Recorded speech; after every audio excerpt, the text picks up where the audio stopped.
आपण पाहत आहात महाराष्ट्र न्यूज मराठी, एक ध्येय परिवर्तनासाठी।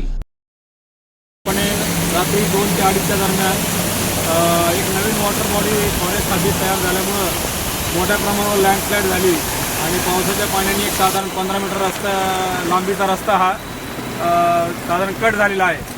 आणि सध्याचे वाढता पाऊस लक्षात घेता व ही धोकादायक परिस्थिती लक्षात घेता मी प्रशासनामार्फत आवाहन करतो की लोकांनी तापोळ्याकडे जाताना झोळाची खिंड व मांगर मार्गे रस्त्याचा वापर करावा।